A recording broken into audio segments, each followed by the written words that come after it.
Hola, buenas noches. Hola,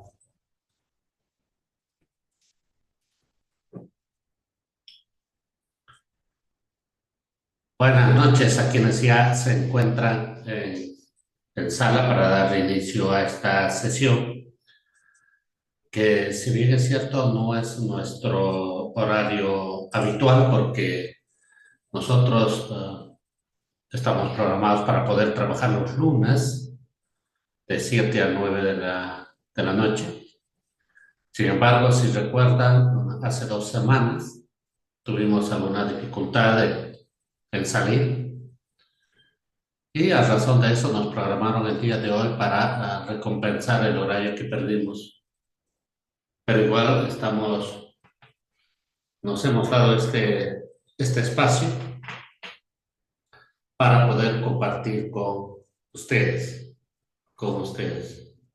Estamos tocando un tema muy interesante, dirigido obviamente para todos los que se vienen preparando para la evaluación de la carrera, la evaluación de ingreso a la carrera pública magisterial, que inicialmente, porque esto puede cambiar, porque hay algunos que viendo un cronograma lo cambian.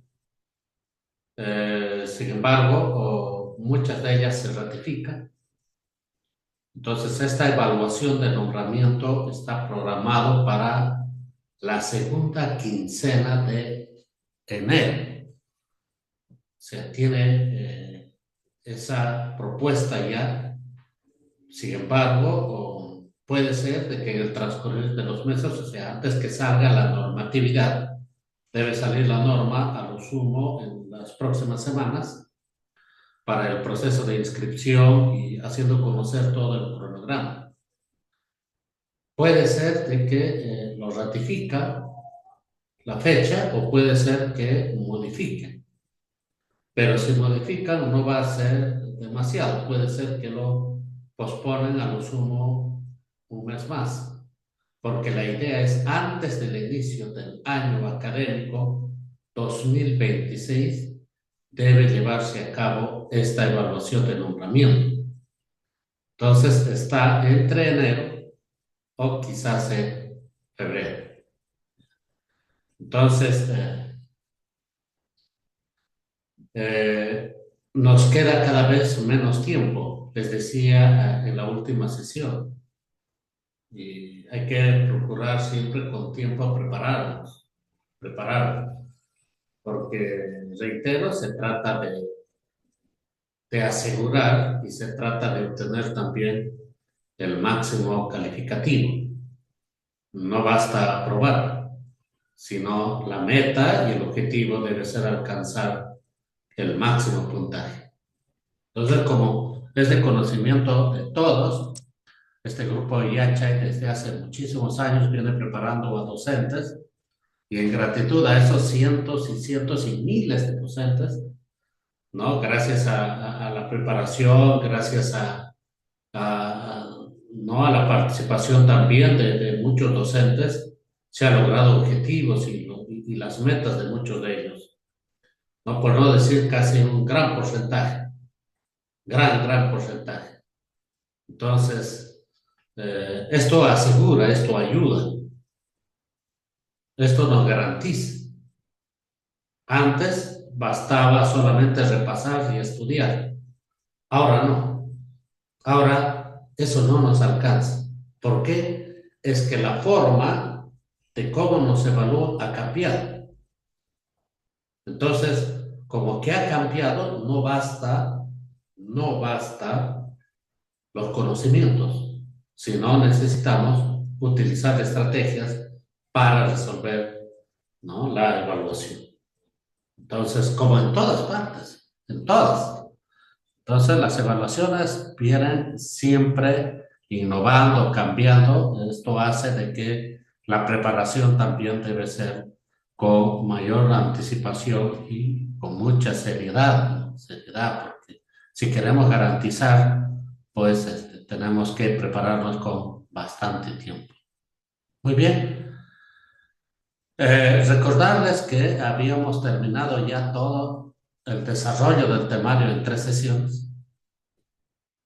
El lunes, o sea, el día de ayer, hemos empezado a explicar la parte estratégica. Hoy vamos a seguir con la segunda parte de la parte estratégica, porque una vez que hoy, o sea, hoy terminamos la parte estratégica, significa que el día lunes empezamos ya a aplicar ahora sí el temario, la estrategia para la resolución de preguntas de caso. ¿Correcto? Muy bien, entonces pasamos a esta segunda parte de la explicación de estrategias, en la cual necesitamos bastante ¿no? Poner el mayor de las atenciones, colegas, porque lo que necesitamos es, en esta parte es entender, hay que entender. Entonces les invito a todos centrarse en lo que vamos a ir indicando, porque va a depender bastante de lo que entendemos la estrategia para la resolución de preguntas de casos. Muy bien. A ver, permítame compartir.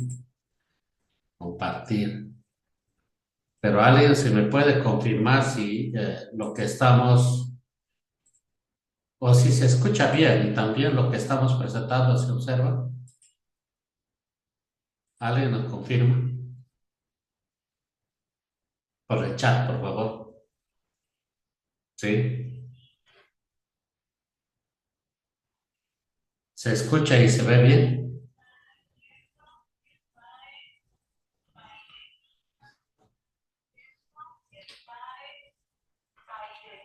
¿Alguien nos puede confirmar si nos están escuchando bien y si se observa bien también?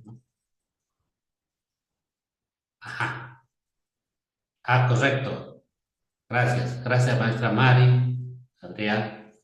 Muy bien. Gracias, gracias. Gracias, maestra Sonia. Gracias. Gracias, Teves. Un fuerte abrazo a ustedes. Fuerte abrazo a ustedes. Muy bien. Ayer hemos empezado a hablar de esto, ¿se recuerdan? Claro que sí. Hablamos de estos 4 elementos que es fundamental y ayer hemos especificado esto que es el rol del docente y también sobre la estrategia, ¿no? Sobre la estrategia. Entonces, ahora, mire, esto ayer hemos explicado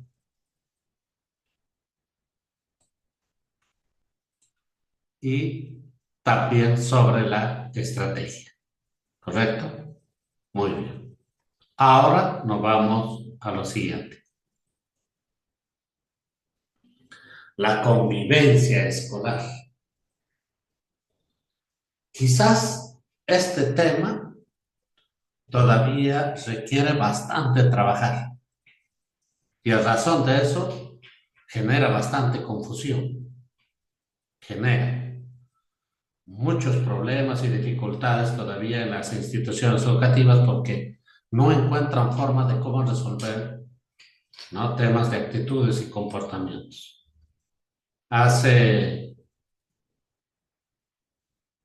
hace una hora alguien me pasó un enlace eh, indicándome un video, o sea, me compartió un video y pues algo que apena, pero es una reflexión en la cual necesitamos trabajar bastante. Este es solamente un ejemplo en la que hemos visto un vídeo. Me parece que es de un colegio del sur del país y donde muestran a unas señoritas de un colegio conocido también en estado de ebriedad, ¿no? En pleno sol del día, impresionante, ¿no? Totalmente embriagados con el uniforme. Y Bueno, esa es una muestra. Esa es una muestra en la cual nadie se salva, ¿no?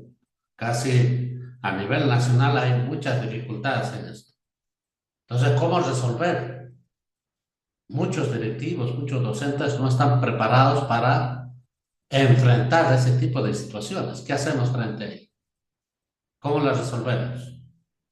¿Cómo formamos a partir de eso? Entonces, fácil para nosotros y fácil para muchos, para algunos, diríamos también, o sea, indistintamente. ¿Por qué digo muchos, pocos, algunos? ¿Por qué? Porque es diverso. ¿Qué, qué es lo que indican de que los, las actitudes y comportamientos de los estudiantes viene de casa, de la formación de sus padres? Y listo, se acabó. Es como que nosotros los docentes nos queremos deshacer de eso. No, no, no, no. ¿Y qué pasaría si esos jóvenes no tuvieran en casa a mamá o a papá, están de repente con el abuelo, o de repente con algún familiar nada más, y por circunstancias los padres no están? Y suceden muchos, muchos. Entonces, ¿qué hacemos? ¿A quién le echamos la culpa? ¿Al abuelo? ¿O lo dejamos así? Entonces, es un problema. Un joven, un estudiante, tiene dos oportunidades. Uno es su casa. Para suerte de muchos, lo voy a decir suerte, tienen al lado padres que le ayudan en su formación, en sus buenos hábitos. Pero no es mucho, ¿eh? Pero hay, le ayudan. Y esa formación y ese hábito lo trasladan a la escuela y al colegio. Y obviamente nosotros, los docentes, sabemos, esos jóvenes, esas señoritas, cómo se comportan y cómo es su actitud en el aula. Pero hay muchas familias que tienen muchos problemas y muchos jóvenes que forman parte de esa familia y en general a veces disfuncional, una familia disfuncional en la cual pues no tienen esa oportunidad de tener una buena formación. Entonces decía que esos jóvenes tienen una oportunidad, es en su casa. Y si no hay en la casa, tienen una segunda oportunidad, que es la escuela y el colegio. Es en el colegio nosotros ahora, nosotros, ¿qué hacemos frente a esa situación? Ah, de eso se trata esto. Lo que estamos hablando es un caso. ¿Cómo resolvemos eso? ¿Cómo enfrentamos eso? ¿Cómo planificamos eso? Ah, entonces, aquí vamos a explicar, a ver, cómo se trabaja el tema de actitudes y comportamientos. El tema es tan amplio, amplísimo. Sin embargo, vamos a tratar de sintetizarlo aquí, pensando de cómo vienen las preguntas de casos orientados justamente a actitudes y comportamientos de los estudiantes. ¿Correcto? Entonces, a ver, vamos a hacer el esfuerzo de explicar de una manera, a ver, de la mejor forma posible. Voy a utilizar los términos mucho más sencillos y ejemplos. ¿Correcto? Uno, vamos a partir de este uno, del color anaranjado. Partir de reflexión. Si, si me dice partir de reflexión, ¿qué significa eso? ¿Cómo resuelvo entonces? Ya me está diciendo, ¿cómo resuelvo un tema de actitud y comportamiento? Es por reflexión. Es a través de la reflexión. que es una de las armas que nosotros los docentes utilizamos para resolver problemáticas, que antes, en el siglo pasado, muchos de nosotros hemos utilizado el castigo. El castigo, todo era castigo. Llegaba tarde, castigo, se desaprobaba, castigo, se comportaba mal, era castigo, era expulsión, era desaprobar, era aplazar, o sea, esa forma. Con eso, muchas veces tratábamos de controlar sus malas actitudes y comportamientos de los estudiantes. Como que eso, ahora, a estas alturas, en este siglo XXI, no es aplicable. Bastante nosotros lo sabemos el por qué, por este tema de los derechos. Entonces, hay otras formas de cómo enfrentar esas cosas. Punto número uno, reflexión. Reflexión. A ver, cuando dice reflexión, ¿a qué se refiere? ¿A qué se refiere? Se refiere de alcanzar niveles altos en un niño y en un joven para que cambie su actitud. ¿Y qué es de niveles altos? El nivel alto viene a ser el entender. El entender. Entonces, si un estudiante entiende, entonces puede ir resolviendo y puede alcanzar el nivel de ser consciente. Porque si no entiende, por más que haya ejemplos, por más que en la familia se esfuerza, sus padres se esfuerzan, por más que en el colegio los docentes se esfuerzan para que esos jóvenes puedan cambiar de actitudes, va a ser muy complicado, muy complicado. Porque hay jóvenes con malas actitudes y comportamientos, teniendo en casa a padres, o sea, conformadas. Muchos padres se sorprenden en la escuela y en el colegio, dicen, pero si en mi casa mi hijo se comporta bien, se comporta bien. A mí me sorprende, dicen los padres, que en la escuela y en el colegio tenga un mal comportamiento. Ah, ¿hay de esos? Claro que sí, hay de esos. Como que también hay jóvenes que en casa no tienen ni siquiera a papá, quizás la mamá muy ocupada por el trabajo, por el negocio que puede ser, pero esos niños, esos jóvenes, se comportan bien, tienen buenas actitudes, buen comportamiento. Muchos que viven hasta con sus abuelos. Ah, también los hay. Entonces, lo que, en primer orden, lo que se hace para resolver este tema, mira, para resolver temas de actitudes y comportamientos, es identificar. Identificar. Cuando decimos identificar, nos estamos refiriendo es saber cuál es un problema común en la cual aqueja en la institución. Primero, problemática común. Y luego puede haber problemáticas de manera individual de su actitud y comportamiento de los jóvenes y de los niños. Ah, entonces, primer paso uno es identificar. Y segundo, es un trabajo sistemático. Sistemático. O sea, esto no es fácil de resolver en un día, ni siquiera en una semana, ni siquiera en un mes. Requiere todo un proceso. Por eso decimos sistemático. Y muchas veces es institucional. Para eso nosotros tenemos en el currículo nacional un elemento que se dedica exclusivamente para poder trabajar actitudes y comportamientos. ¿De qué elemento estamos hablando? ¿De qué parte del currículo nacional estamos hablando? ¿Alguien recuerda?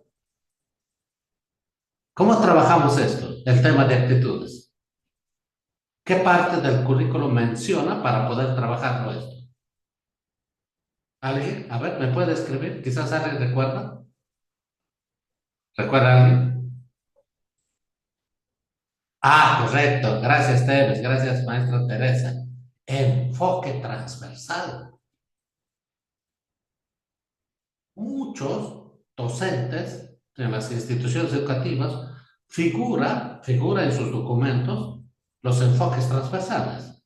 El enfoque de derecho, el enfoque intercultural, el cuidado del medio ambiente, de la equidad de género y todo, que son siete enfoques transversales.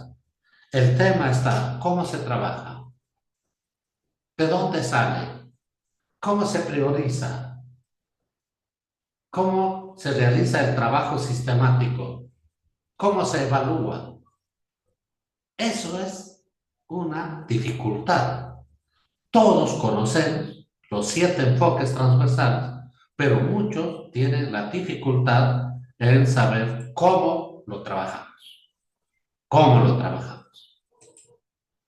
¿Ya? Entonces, aquí, punto número uno, decíamos, partir de la reflexión. ¿Qué significa eso? Eso significa conllevar al estudiante al nivel que entienda. Para eso hay estrategias, que lo vamos a indicar más adelante. Entonces, el nivel del entender. Correcto. Número uno. Número dos, tiene que ser consciente de sus actos. ¿Para qué se trabaja el entender?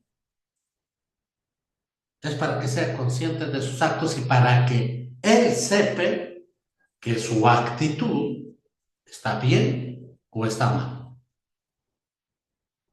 Eso no le va a decir y no le debería decir nada, sino es él el que debería determinar y decir si sus actos están bien o mal. Solamente cuando llega a ese nivel va a alcanzar el nivel de ser consciente. Les decía cuando desarrollábamos el temario, eso es como los alcohólicos. Un alcohólico que está hundido en el vicio. No es fácil que salga de ahí. Nada fácil. Todos los días se embriaga. Va a buscar, no sé, un poco de alcohol y empieza a beber y por allí ya contados horas ya está totalmente embriagado. Y se lo ve como un hábito de todos los días. Ni la familia, ni los amigos, el diálogo, la conversación, la llamada de atención. Es muy difícil a que esa persona cambie. Hasta se escapan de la casa. ¿Para qué? Para seguir con su vicio, para seguir con su hábito. Se vuelve alcohólico. ¿Cuántas personas que están hundidos en ellos? Esas personas pueden superar, y muchos de lo que yo conozco, han superado, han salido de lo que están hundidos, no por una presión de alguien, no por un familiar, no por un amigo, porque el diálogo de los amigos, de familiares, de eso no ha sido suficiente, sino ese mismo Señor llega a entender y llega a ser consciente y llega a preguntarse, ¿está bien lo que estoy haciendo? Esa es la pregunta que se hace él, esa metacognición. Y si eso llega a entender entonces y llega a ser consciente de lo que está haciendo, esa persona sí puede salir de donde está hundido. Y sale. Y sale. Entonces, pero eso no es fácil. No es fácil. No es sencillo. Pero es un procedimiento, es un conjunto de estrategias en la cual se utiliza ahora con los niños y jóvenes. ¿Para qué? para alcanzar el nivel de conciencia, para que ellos mismos se den cuenta de que sus actos y comportamientos, si de lo que están haciendo está bien o está mal. Esa es duradera, porque esto de resolver los problemas con acuerdos de convivencia, esto con reglamento interno, esto con compromiso de los padres, no, eso existe años, eso no resuelve, eso ayuda, pero no resuelve. No estoy diciendo que los acuerdos de convivencia no sirven, sí sirven, pero no resuelven, ayuda sí. Por eso, cuando desarrollamos el temario, les decía que nosotros, con los estudiantes, lo que, lo que hacemos es vivir a lo largo de toda la educación básica con los niños y jóvenes con pastillas y calmantes. ¿Y qué son pastillas y calmantes? Son justamente acuerdos de convivencia, reglamento interno, compromisos del alumno, compromiso de los padres, todo eso son calmantes. ¿Ayudan? Claro que ayudan, pero no resuelven. No resuelven. Puede haber prohibiciones. Yo puedo prohibir en mi colegio de que todos los alumnos está prohibido que ingresen con celulares. Un ejemplo. Un ejemplo. Porque eso es fácil. O sea, prohibir es fácil. Es sencillo. O sea, prohíbo, puede cumplirse, claro que sí. Porque al ingreso en la puerta se puede llevar el control y simplemente ningún alumno ingresa con celular al colegio. ¿Puede ser? Claro que sí. Para eso resuelve el problema del uso desmedido de estos equipos por los jóvenes. No, eso no ayuda a nada. Eso solamente, ¿qué estoy haciendo yo para que no me perturbe en mi clase o para que en mi colegio no estén utilizando esos equipos? Nada más. Pero en su formación, nada. No ayuda a nada. Porque ese joven, esa señorita, sale del colegio. Ahí mismo va al celular, va a utilizar normal en la calle, en el parque, en su casa, y todo. Entonces, ¿qué hice yo como docente? Nada. ¿Le valió para su formación? Nada. Nada. Entonces, pero de alguna forma sirvió para que no me perturbe la clase, para eso. Ah, claro, eso sí. Pero para su formación. Entonces, la única forma que yo pueda ayudarle para que ese estudiante sea consciente en el uso de esto es alcanzar esos niveles del entender, del entender. Entonces, por eso se habla de ser conscientes en sus actos, conscientes. Tercer tema, toma de decisiones. Este es un aspecto importante. Solamente los niños y los jóvenes toman decisiones cuando alcanzan el nivel de ser conscientes y se dan cuenta de que sus actos, sus comportamientos están en un error. Y lo que quiero decirles también es de que si hay, este es un claro ejemplo y es un ejemplo de lo que yo las he observado muy de cerca. Yo tenía mi compañero de estudio, de colegio, muy amigo, pero su padre era alcohólico y eran 8 hermanos, una mujer, 7 varones. Su papá era músico, quizás por eso, como que tenía compromisos por todas partes.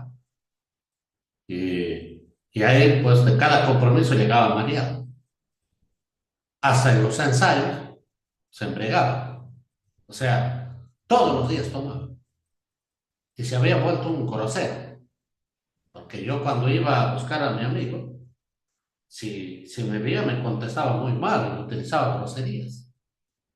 Entonces yo tenía miedo, estando muy joven, adolescente prácticamente, tenía miedo a mi amigo a ir a buscar para que nos acompañemos al colegio o algo así. O bien tocaba la puerta y me escapaba lejos, una cuadra, y de ahí esperaba que mi amigo salga. Ha pasado muchos años. Ya el papá de mi amigo falleció producto de una cirrosis, a consecuencia de una cirrosis. Yo le pregunto a mi amigo, si son 7 varones, una dama, primero, ¿cuántos de ustedes son músicos? Si su padre era un músico, ¿ustedes o algunos de ustedes son músicos? Él me dice, no, nada, nada. Ni siquiera es agarrar ni de broma el instrumento que tocaba mi papá. Era director de una orquesta, pero los hijos nadie. Y le digo, uno de tus hermanos ingiere licor, o sea, algo. No, quizás una vez, 2 veces al año. Ninguno de mis hermanos. Y mira, para una muestra, no quiere decir de que si en la casa el papá es un borracho, un alcohólico, su hijo va a ser alcohólico. No, no siempre es así. No siempre tampoco que el papá y la familia, los hermanos puedan ser unos groseros, pueden hablar términos sueces a cada momento y que un niño, el menor, sea también un grosero y también utiliza palabras sueces. No siempre. ¿Por qué no siempre? ¿Por qué un niño o el hermano menor puede hablar al igual que sus hermanos mayores que como parte de su lenguaje cotidiano la utilizan palabras sueces? ¿Por qué no? Es que ese niño, cuando entiende el por qué no debe hablar palabras sueces, no lo va a hacer. Pese que su papá sigue hablando en la casa, pese que sus hermanos y la mamá pueden hablar palabras sueces. Pero si ese niño que ha ido a la escuela llegó a entender el por qué no debe utilizar palabras sueces y alcanza el nivel de conciencia, no lo hace. Es más, ese niño le dice a mamá, mamá, no se habla eso. Papá, no se dice eso. Ah, ¿de dónde salió eso? Eso es porque ese niño alcanzó el nivel de conciencia. Ah, entonces eso se trabaja, claro que sí. Hay niños de 7, de 8 años en la escuela que corrigen sus actitudes a sus padres. Cuando mamá arroja un trozo de papel higiénico a la calle, al piso, arroja. Esos niños de 7, 8 años le dicen, mamá, no se bota al piso. Hay que llevarla a un tacho. Ah, ¿dónde aprendió? ¿Dónde aprendió ese niño o esa niña? La escuela, el colegio.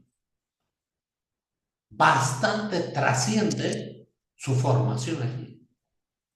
Por eso que el trabajo nuestro de la escuela y del colegio, lo que hacemos debe trascender.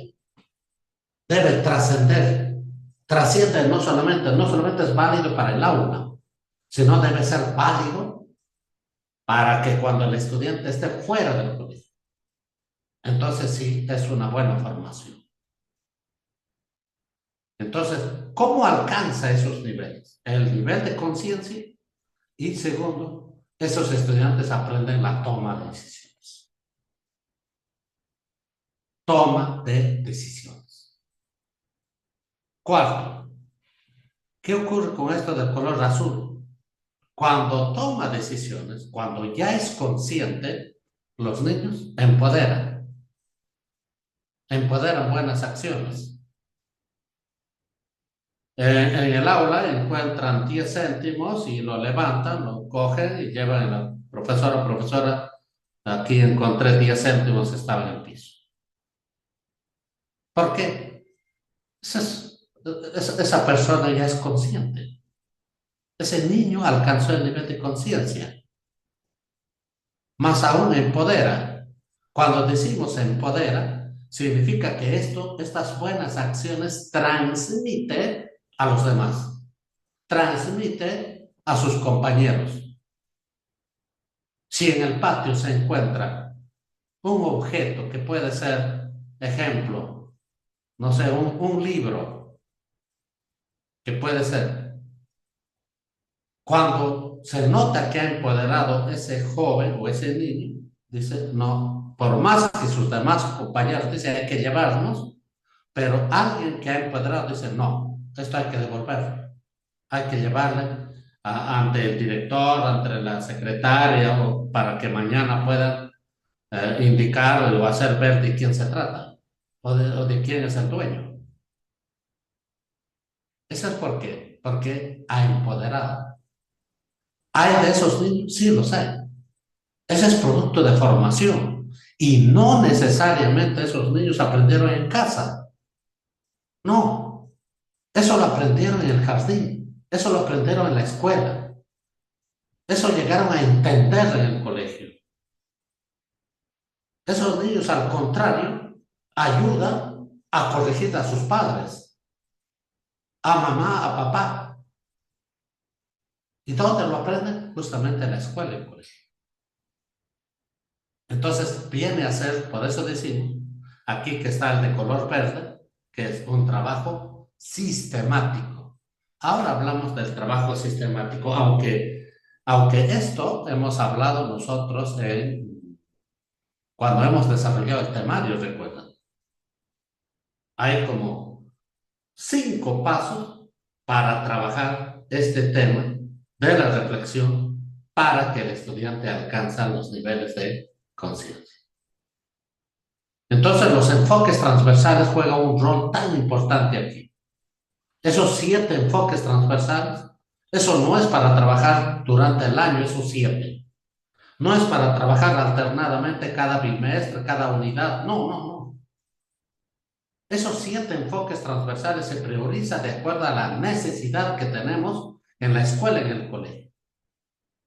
Si nosotros vemos bastante indisciplina, bastante, de repente, enfrentamientos entre niños, entre jóvenes, de repente hay bastante bullying. Va a depender de eso que la institución, los docentes, el directivo, identifica ese tipo de problemáticas que permanentemente sea más frecuente en toda la institución. Y se prioriza eso. Una vez que se prioriza, un ejemplo que puede ver permanentemente demasiado uso del término soez en la escuela o en el colegio. Los chicos hablan permanentemente palabras soeces. Vamos a imaginarnos. Y todos los docentes indican que sí. En el aula hablan en el pasadizo, hablan al momento que hacen deporte. Todos utilizan las palabras soeces. Y para muchos, como si fuese normal. Como si fuese normal. Entonces, si eso puede identificarse en una institución, entonces, ¿cómo las resolvemos? Para eso hacemos uso uno de los elementos, uno de los 7 enfoques transversales, que puede ser el enfoque de derecho. Entonces, ese enfoque de derecho las tomamos toda la institución, todas, de primero a sexto si es en primaria, de primero a quinto si es secundaria, y si es en inicial de 3, 4, 5 años. Porque para trabajar enfoques transversales no se hace por aulas, no se hace por grados, no se hace por ciclos, sino es un tema institucional. Entonces allí es la que se hace el trabajo sistemático. ¿Cómo? Primero asumimos responsabilidades. Los niños y los jóvenes tienen que saber la que se va a tener que trabajar durante el mes, durante el bimestre. ¿Qué se va a trabajar? Todos los niños se enteran sobre sobre la problemática del uso de los términos sueces. Tiene que saber, tiene que totalmente estar informado el niño o el joven. Tenemos que empezar con todo un proceso de que, primero de información y luego de sensibilización. Por eso se hace institucional, por eso se dice sistemático. ¿Por qué? Porque paso a paso tenemos que ir trabajando para resolver ese tipo de dificultades. Entonces, identificación. Segundo, asumir compromiso. Tercero, buscar estrategias. Cuarto, evaluación permanente. Y quinto, la toma de decisiones. Son 5 aspectos en los cuales se trabaja. ¿Para qué? Para resolver problemas de actitudes y comportamientos. En suma, si hablamos en términos grandes, de una buena convivencia escolar. Porque cuando hablamos de convivencia, estamos hablando dentro de ello de un conjunto de elementos que pueden estar especificados en comportamientos, en actitudes, en malos hábitos, etc. Entonces, eso es un trabajo sistemático. Eso es lo que nos van a preguntar ahora nosotros. ¿Cómo las resolvemos? Según nos van a poner casos en la evaluación. Si encuentran 2 alumnos que empiezan a discutir en el aula, que empiezan a enfrentarse, ¿cómo se resuelve? ¿Cómo resuelve el profesor? ¿Qué pasos debe seguir cuando se presenta ese tipo de actitudes mediáticas? ¿Y qué es lo que tiene que hacer cuando trabaja ya sistemáticamente problemáticas institucionales? Porque no solamente se va a abocar al tema institucional, sino que también puede presentarse a cualquier momento, puede haber un enfrentamiento, no sé, de agresión física entre estudiantes. ¿Cómo se resuelve? Recuerden, colega, que el responsable, cuando ocurre un enfrentamiento, vamos a poner un ejemplo, un enfrentamiento de agresión física en el aula, el responsable es el docente.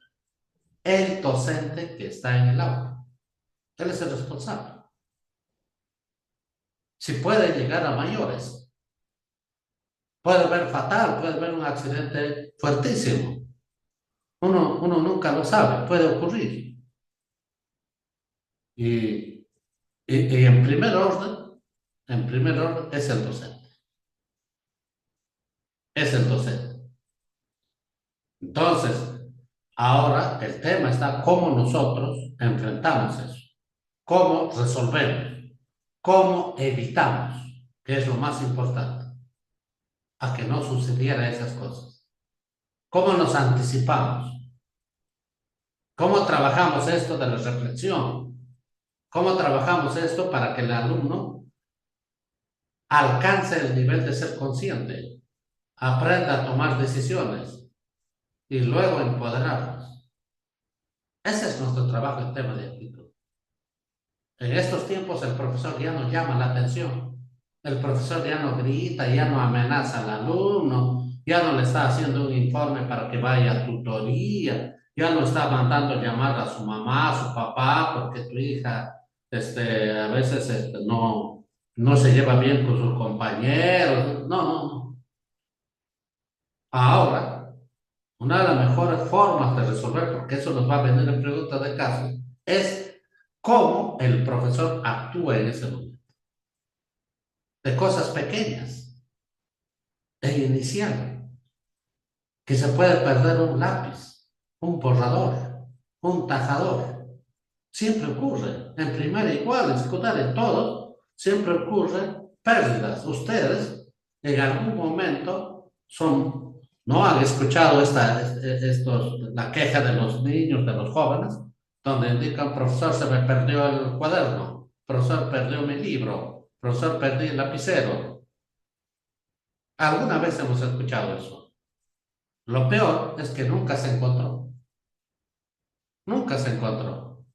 Antes teníamos la posibilidad de rebuscar, de cerrar la puerta y hacer de que el objeto apareciera. Y buscábamos a alumno por alumno, los bolsillos, la mochila y todo. Ahora no podemos hacer eso. No podemos hacer eso, porque si llegamos a eso es grave. Nos pueden denunciar. Cuidado con ellos. Entonces, ¿cómo actuamos aquí? ¿Cómo actuamos frente a una pérdida? Muchos concluyen en decir, ya pues cada uno cuida sus cosas. Y bueno, así se termina. Y se va convirtiendo en un hábito, en un aura que permanentemente se pierden cosas. Entonces estamos frente a qué? A una mala actitud, a un mal hábito que debe haber dentro del aula. Y si la identificamos quién es, ¿cómo trabajamos con él? ¿Qué le decimos a él? ¿Qué? ¿Le mandamos llamar a mamá, a papá? ¿Lo enviamos al área de tutoría? ¿O lo enfrentamos al niño y le decimos, niño, ¿por qué lo haces? ¿Por qué te llevas objetos que no son tuyos? ¿Por qué lo haces, hijo? ¿No tienes? Si no tienes, pide, te pueden prestar. Pero ¿por qué sustrayes? Ya, la próxima, no lo hagas, ¿eh? No, no, no. Así no. Eso no se hace. Bien claro dice aquí en la primera. ¿Qué dice la primera? Partir de la reflexión. Nosotros sabemos cómo alcanzamos el nivel de reflexión en un estudiante. ¿Cómo? Las preguntas socráticas. Preguntas. ¿Por qué no tomaste, hijo? ¿Por qué? Dígame, hijo. Cuéntame. Cuéntame. A ver, ¿por qué no tomaste? ¿Te gustó? ¿No tienes? Dígame por qué. El niño dice, no, me ha gustado.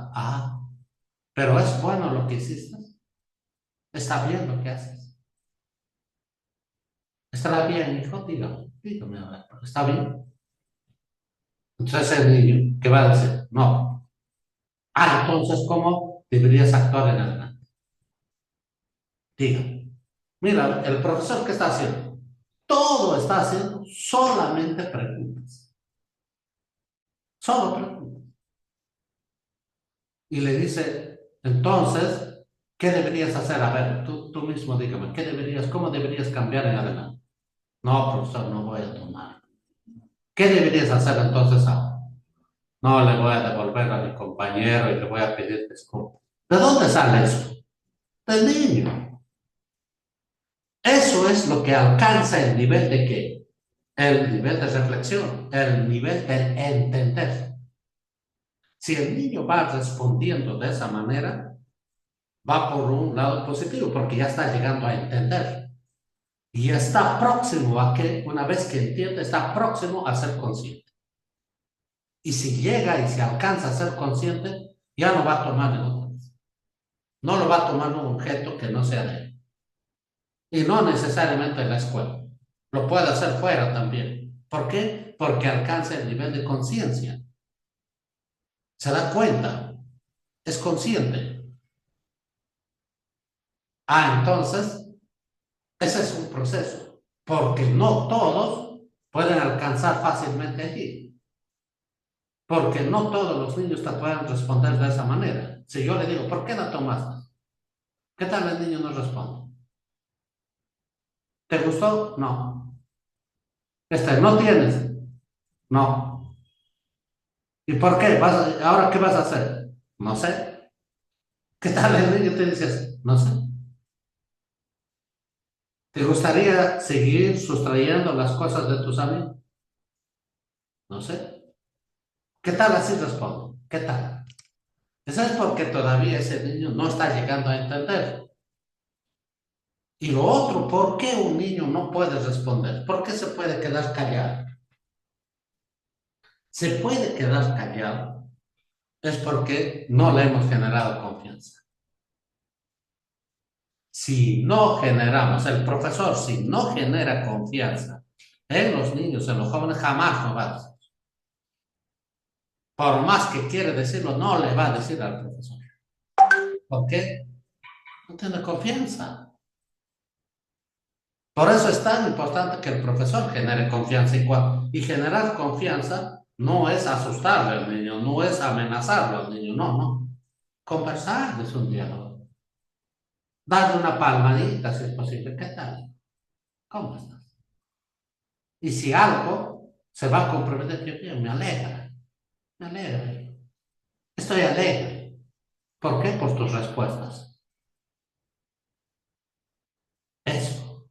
Que el niño se sienta en confianza y poco a poco va alcanzando el nivel del entender. No es fácil, pero sí es efectivo. Si eso alcanzamos, créanme que esos niños, eso le puede servir hasta que sea adulto y para toda su vida, para toda su vida. ¿Por qué? Porque llegó, alcanzó el nivel de conciencia. Eso es mucho más duradero que amenazarlo, castigarlo, mandar llamar a sus padres, prohibirle una serie de cosas. Tan efectivo es la reflexión y alcanzar el nivel de conciencia.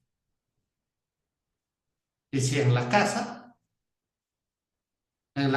ustedes, que seguramente son padres casi, o madres, casi todos los que están aquí en sala, por no decir todos, vamos a poner un ejemplo. Si uno de sus hijos toma un sol de ustedes que lo dejaron sobre la mesa. Un ejemplo. O sea, un momentito lo dejaron un sol allí sobre la mesa y está con su hijo, solamente los dos, y luego de un momento, mientras que ustedes se fueron a la tienda o salieron un momento, regresan, no hay luz. ¿Cómo actúa? ¿Cómo actúa? Saben, sobreentienden de que el hijo lo ha tomado. Sobreentienden. Entonces el tema está cómo nosotros como padres actuamos en ese momento. Les estoy preguntando a ustedes, ¿cómo actuamos? A ver, yo les voy a decir una forma, un ejemplo. Le llamo, que puede ser José, su nombre. Le digo, José, hijo, ven. ¿Quién tomó aquí el onzón? Lo dejé hace un momentito, es aquí el onzón. ¿Lo has tomado? No, papá. ¿Cómo que no? ¿Quién va a llevarse? Nadie ingresó aquí. Solamente tú lo tomaste aquí. Solamente tú estás. Ya, sácame ese onzón. Y el niño, de repente, por temor, lo saca. Ya, ahí está. Te dije cuántas veces que no se agarra ahí, sin el permiso. Si quieres algo, tienes que pedirme. La próxima vez que me tomas, jamás te voy a dar tu propina para que vayas a la escuela. Nunca se agarran las cosas sin el permiso. ¿Estás escuchando? Sí, papá. Ya, que sea la última vez. ¿Qué tal? Quizás así podemos actuar. Puede ser, ¿no? Pero eso no le va a ayudar mucho al niño porque la neurociencia ha ayudado bastante. Ese niño, esa forma de cómo nosotros le tratamos, puede ser válido, momentáneo, para esos días, para esos años quizás, pero eso no le va a ayudar a llevar a ser consciente. La única forma es de que se quede impregnado. Entonces, ¿yo cómo lo haría? ¿Cómo lo haría? Ahora voy a hacer el siguiente ejemplo, porque estamos hablando de preguntas de casos que nos puede pedir, y yo estoy haciendo el ejemplo. Entonces, la otra, ¿cómo sería? José, mira, lo llamo. José, ven. Si es posible, le abrazo. Te quiero mucho, hijo. Sí, te quiero mucho, hijo. Sí, papá, yo también, puede ser el niño, ¿no? Sí, papá. Ah, qué bien. Hijo, aquí dejé un sol. ¿Lo tomaste? tomaste? Mira, cuando tú le generas confianza y la forma como le expresas, dicen, sí, papá. ¿Y por qué no tomaste? No, quería comprarme un caramelo, por ejemplo, un dulce, se me antojó y quería eso. Por eso he tomado. ¿Está bien la forma como la tomaste? Dígame, hijo, ¿está bien? No, papá. Entonces, ¿cómo sería? ¿Cómo debería ser? No debería pedirte. Ah, debe ser así. Y ahora, ¿qué me dirías? No, papá, disculpa. ¿Qué más? No va a volver a ocurrir, papá. La próxima te pediré cuando necesite. Discúlpame, papá. Ah, ¿de dónde salió eso? El padre no le dijo eso. Eso le nació de él. Ese niño llegó a entender gracias a la confianza. Ese niño va a alcanzar el nivel de ser consciente. La próxima vez que va a encontrar, no, le pido, papá, sé que unos 50 céntimos, un sol. No, no hay. O cuando tiene, lo da, bueno. ¿Por qué? Porque va a alcanzar el nivel de conciencia. Ese hijo es el mejor remedio, más que el castigo, más que la amenaza, más que levantarle la voz. Es tan efectivo que alcanza el nivel de conciencia.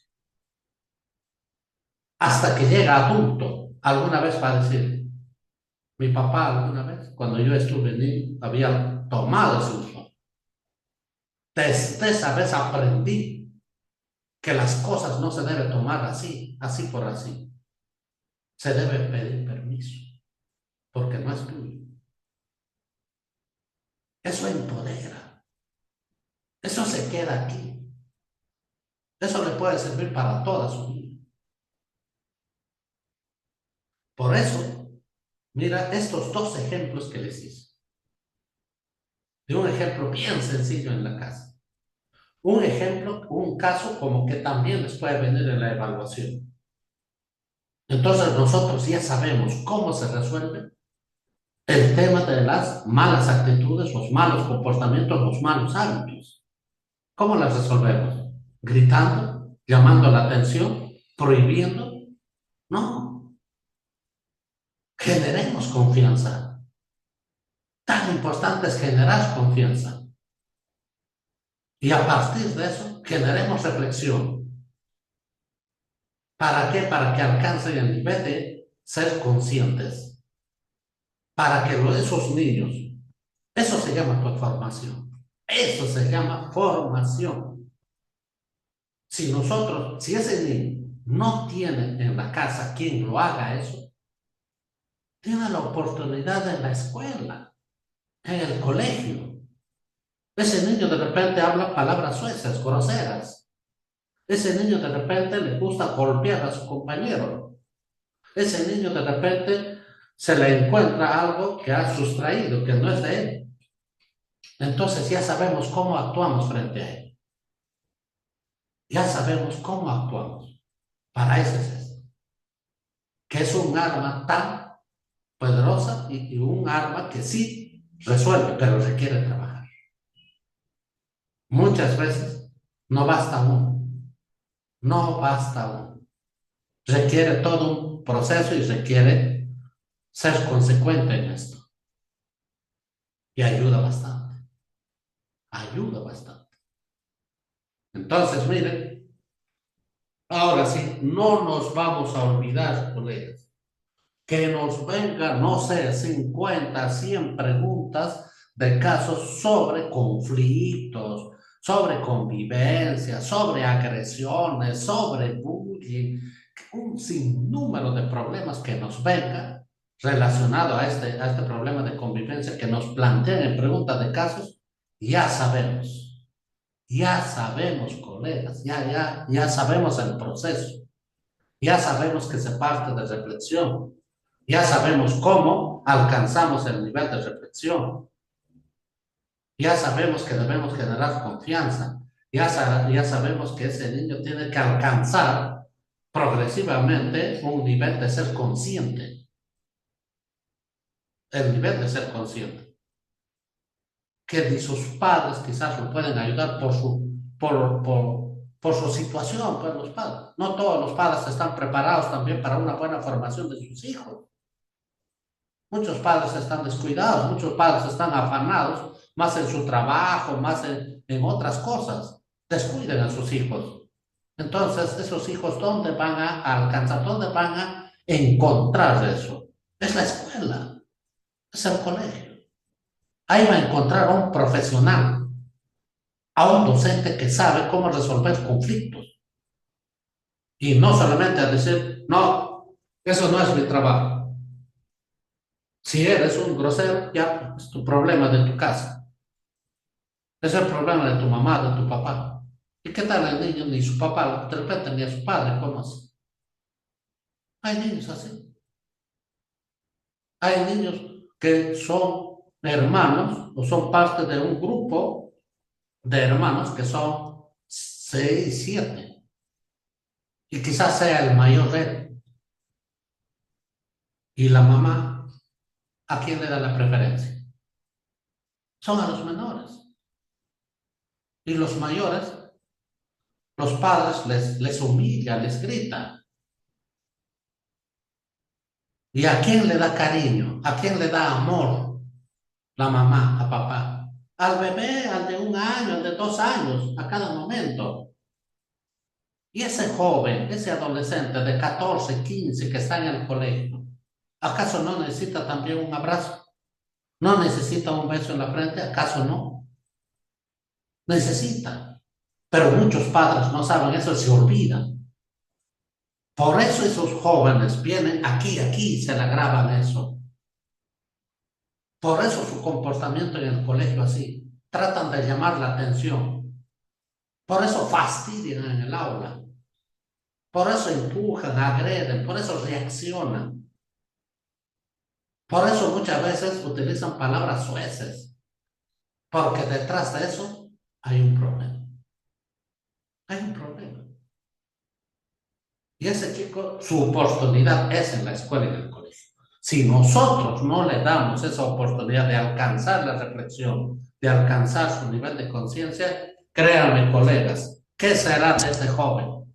Terminará el colegio, será parte de la sociedad, un ciudadano más.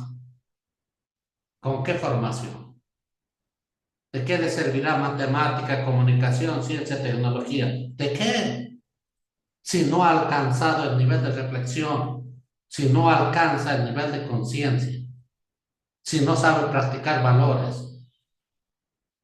Puede, puede insertarse normalmente a la sociedad, pero lo más seguro va a ser un irresponsable, porque allí ya no hay pastillas, allí ya no hay acuerdos de convivencia, aquí ya no hay padres, aquí ya no hay compromiso, ya no hay nada, ya no hay calmante. Entonces, esa es la que muchas veces la persona, por eso su actitud y su formación en la calle.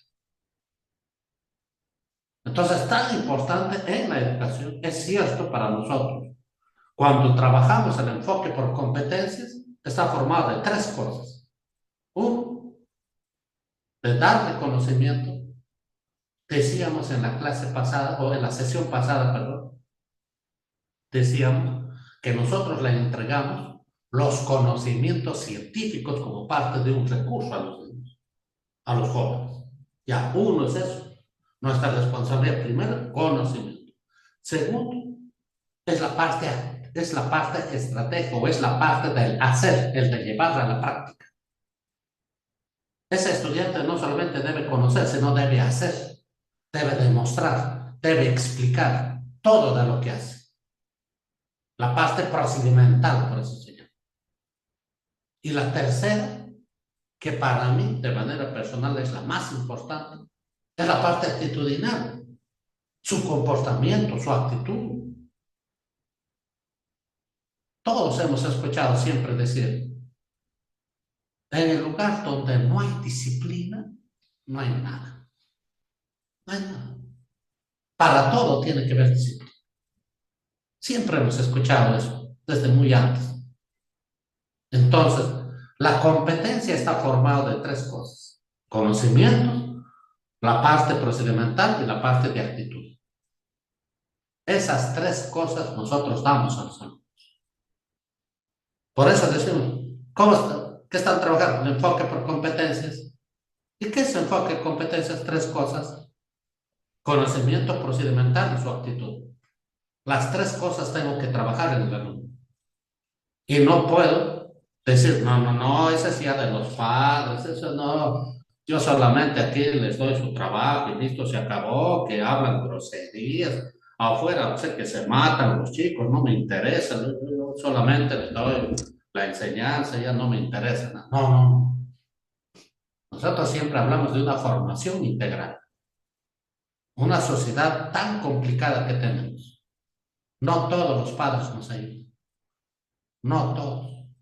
Hay algunos padres y algunas familias sí ayudan.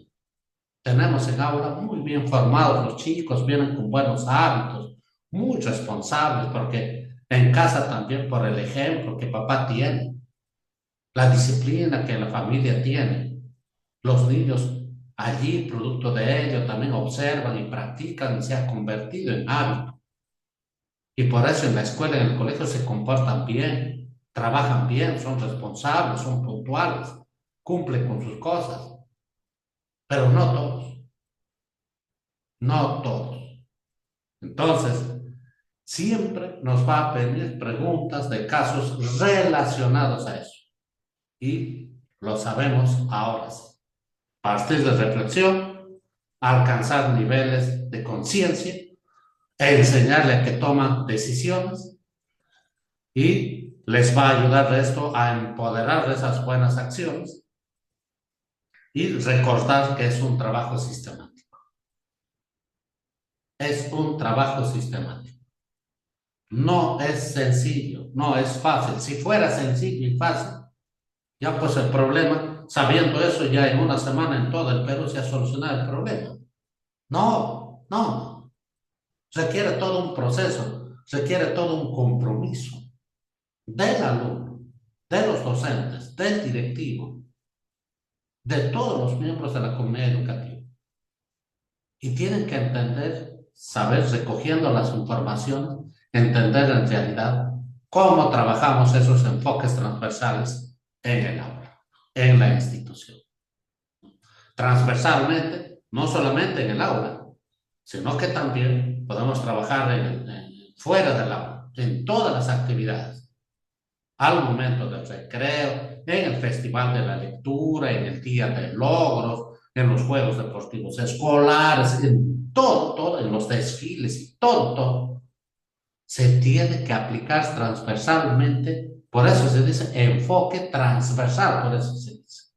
¿Por qué es transversal? Porque tácitamente está incluido en su proceso de aprendizaje. Y el proceso de aprendizaje no solamente es en el aula, sino en todas las actividades que el alumno participa en la institución educativa.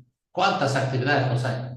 Entonces, en todas esas actividades se tiene que practicar, por eso dice trabajo sistemático, empoderar, recordarlos, hacerlos entender. Y de a pocos, seguramente los resultados van a ser distintos, porque de esto ya hay ejemplos, bastante ejemplos. Hay muchas instituciones que han optado ya hace años de trabajar utilizando bien los enfoques transversales y los colegios han cambiado bastante, bastante. Hasta los padres se sorprenden. Ahora mis hijos, ahora se han cambiado. Ahora mis hijos más bien nos sugieren permanentemente en la casa, mamá, eso no se hace. Papá, eso no se dice. Papá, eso no debe hacer así. O sea, los hijos desde pequeños aprenden eso. Saben, se dan cuenta qué es lo malo y lo bueno. Entonces eso porque la escuela, el colegio le ayuda. Muy bien. ¿Se entendió? ¿Se entendió esta parte, colegas? ¿Alguna pregunta? Escriben en el chat, por favor. Díganme, ¿se entendió?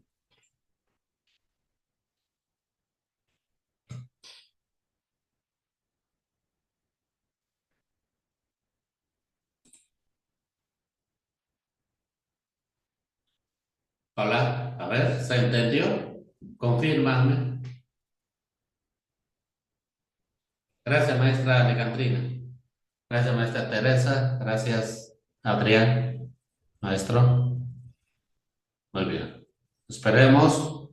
Mira, hice muy brevemente la explicación. Hice ejemplos. ¿Para qué? Para que quede claro. ¿Ya? Hice ejemplos. Muy a pesar que este tema es tan amplio, amplio, colegas. En realidad, toda una semana no nos alcanzaría de ir explicando este tema, pero me parece que traté de hacerlo tan corto, tan breve, con tal que quede totalmente claro y que no sepa. Pero cuando ya estamos, ahora revisando a partir del día lunes, vamos a empezar a revisar preguntas de casos y nos vamos a chocar con esto. En alguna pregunta va a aparecer esto. Entonces, esto vamos a recordar esa emisión. Les voy a decir, ¿se recuerdan de esa imagen que hemos visto? Les voy a hacer recordar y eso vamos a aplicar. La estrategia, vamos a aplicar eso. Muy bien, muy bien. A ver, ahora sí pasamos entonces a lo siguiente. Gracias, gracias que van lográndolo. Vemos con este cuarto y último. Ya hemos hablado tres, ¿eh? Hemos empezado con rol del docente. Segundo, estrategias. Hoy hemos empezado con convivencia y vamos a terminar con qué? Evaluación. Son cuatro, son cuatro. Y a veces si lo entendemos bien, esos cuatro, colegas, ya hemos avanzado bastante, bastante. Entonces solamente nos quedaría ahora llevarlo a la práctica. A ver, vamos a la práctica. Como se dice, vamos a la cancha. ¿Ya? No solo esto estamos dando la orientación, es como un director técnico a sus jugadores le está orientando en el camarín. Tal cosa, tal, tú vas a correr, tú vas a salir, tú vas todo. Ya, pero ahora vamos a la cancha, ¿cómo la utilizamos en la cancha eso? Entonces, igual, a partir del día lunes, nosotros ya vamos a empezar todas estas estrategias a ponerlo en la práctica. ¿Bien? Ya, entonces, vamos en esta última. Este es otro tema tan amplio. La verdad, hay en todo la implementación del currículo nacional, ¿no? A nivel de todo nuestro país, hay dos cosas que necesitamos fortalecer.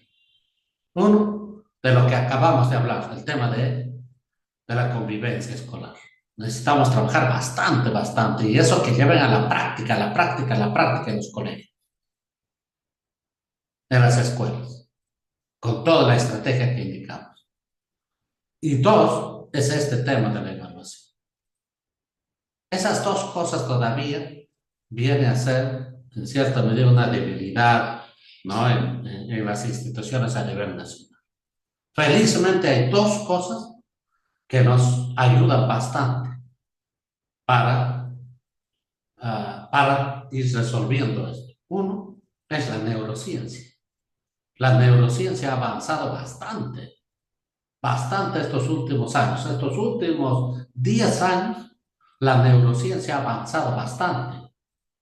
Y eso, ¿para qué? Para nuestro sector, para educación, es extraordinario. ¿Por qué? Porque nos hace entender exactamente cómo nosotros podemos trabajar con esos niños, con esos jóvenes, el tema de actitudes. Eso nos ayuda bastante en la neurociencia. Y lo otro es la inteligencia artificial. La inteligencia artificial no es un buscador como Google, no, no. La inteligencia artificial es un hombre en máquina, que depende ahora de nosotros cómo nos conectamos y nos comunicamos con él. Va a depender de eso que cuánto provecho como recurso lo sacamos. Es un recurso más para nosotros. Todos nosotros, ustedes, colegas, todos, sin excepción, tenemos una herramienta. Esa herramienta hay que utilizarla todos los días. Es la inteligencia artificial. Entonces, esto trabajamos bastante, ¿no? A nivel nacional. La siguiente semana vamos a estar en la región centro para explicar en una UGEL a los docentes de los 3 niveles de cómo aplicamos la inteligencia artificial en la planificación de las actividades. ¿Cómo hago mi situación significativa? ¿Cómo planteo los criterios, los instrumentos de evaluación? ¿Cómo hago los niveles, los descriptores con inteligencia artificial? O sea, eso ya lo vamos a explicar de manera presencial. Vamos a ir allí a hacer un taller. Y eso es un recurso extraordinario porque es que eso nos ayuda bastante. Aquí en el tema de evaluación también nos ayuda bastante. Bastante nos va a ayudar. Muy bien, entonces empezamos a ver el tema de evaluación y retroalimentación. Dice, ¿por qué está incluido retroalimentación? Porque los dos va a ir, por decirlo de un término tan sencillo, es de la mano, vamos a decirlo así. Porque no puede haber, ¿no?, una retroalimentación sin antes haber evaluado de lo que están haciendo los estudiantes. O sea, producto de una evaluación, generalmente se produce una retroalimentación, porque me doy cuenta las dificultades que tiene un estudiante, ¿no? La evaluación me sirve para eso, para yo ver cómo están los estudiantes.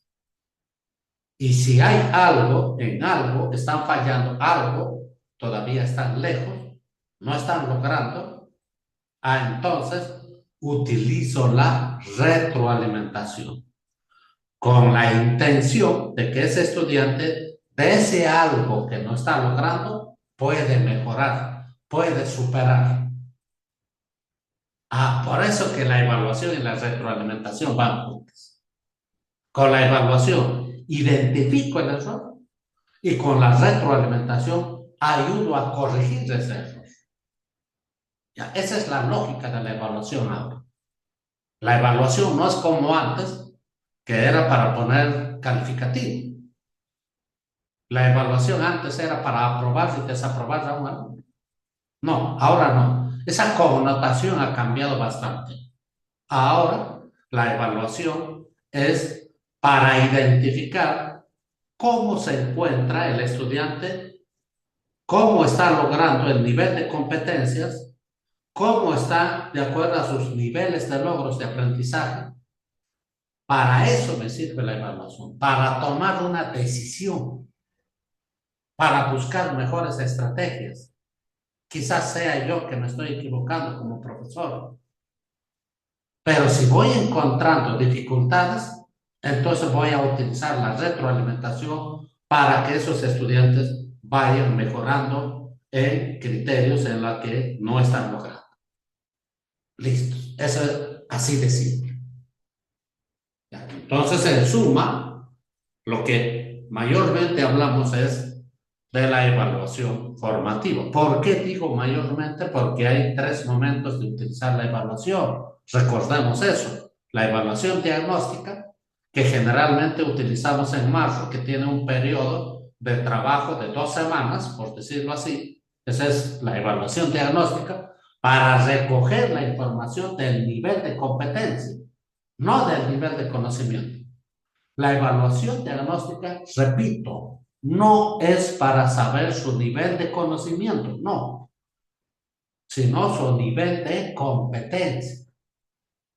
Por esa razón, en una evaluación diagnóstica no se hace preguntas de conceptos, de definiciones.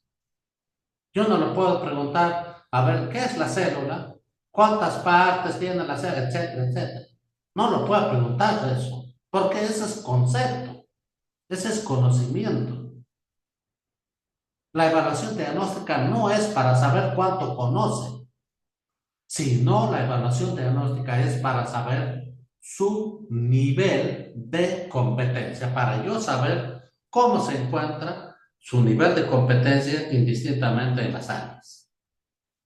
¿Correcto? Para eso se toma una evaluación y esa evaluación me ayuda a tomar una decisión para que pueda yo planificar a través de mi programación anual de mis unidades a priorizar las competencias que se encuentran en dificultad en los alumnos.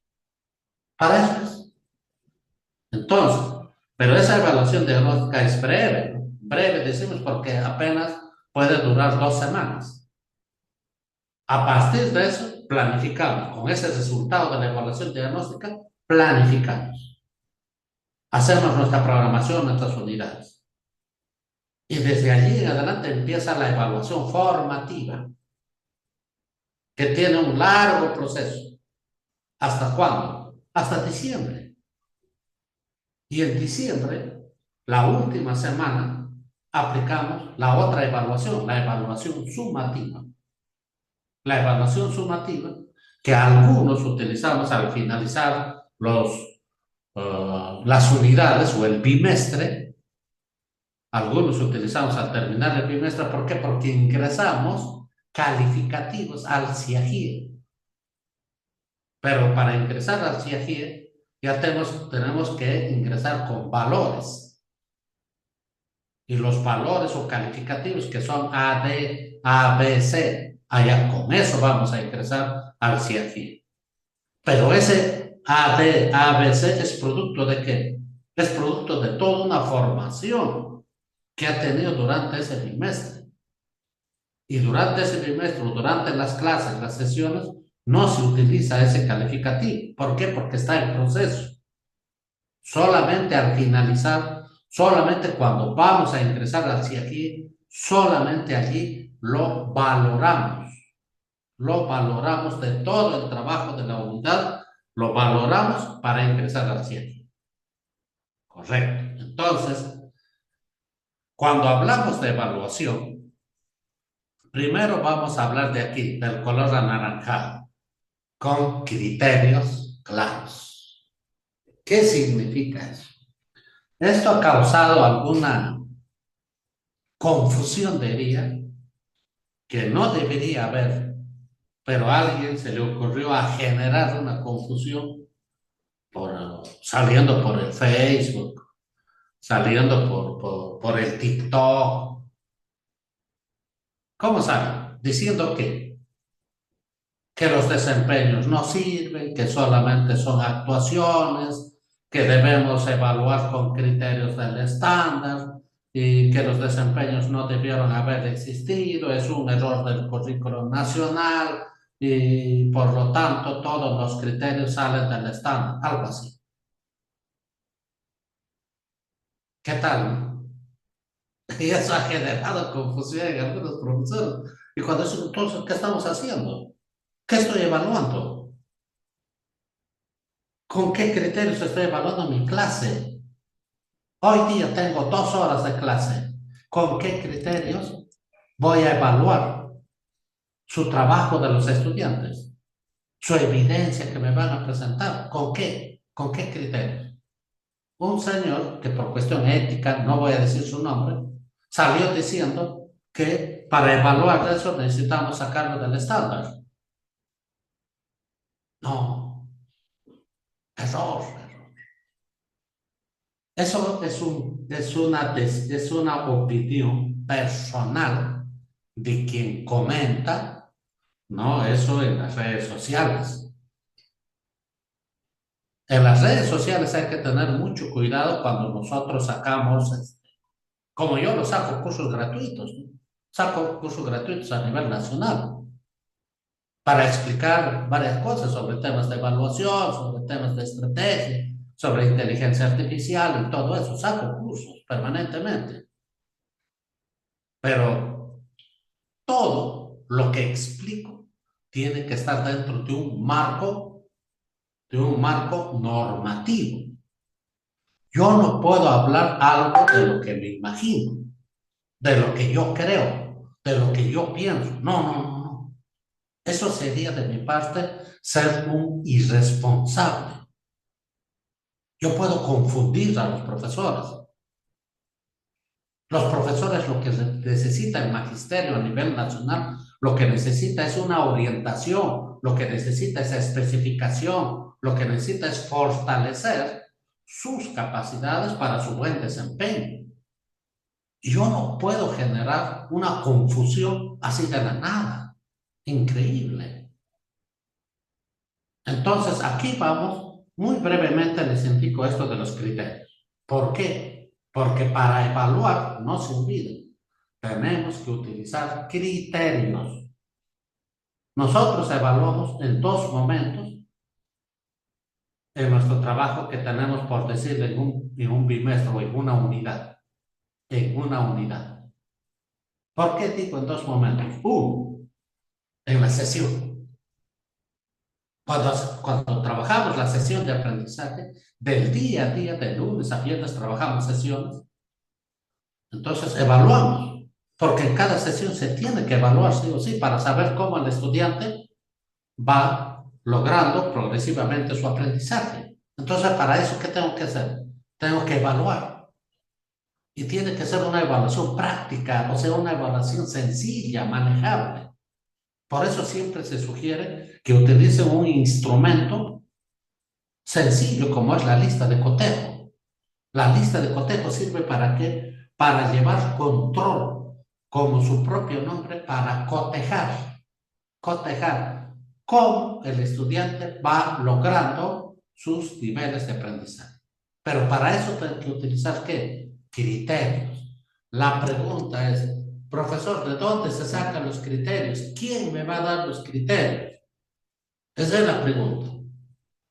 Y la respuesta es bien sencilla.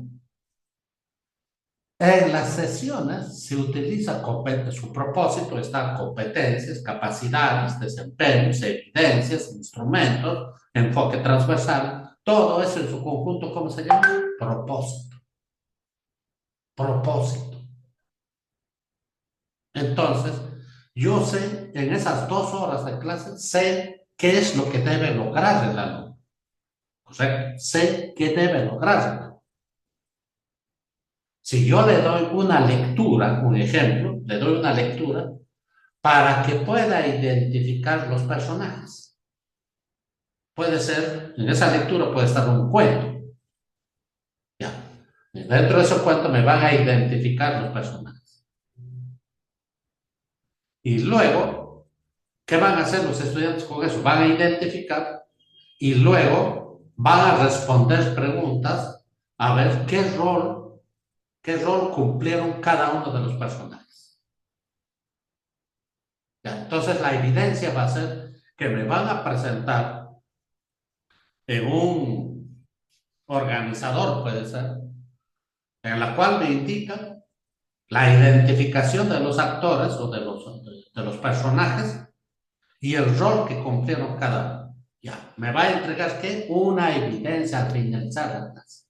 ¿De dónde salió eso? Lo que yo le entregué, una lectura y allí estaba un cuento, de eso va a salir la evidencia. De eso van a trabajar los alumnos de una manera autónoma. Listo. Entonces, ¿el propósito cuál es? ¿El desempeño cuál es?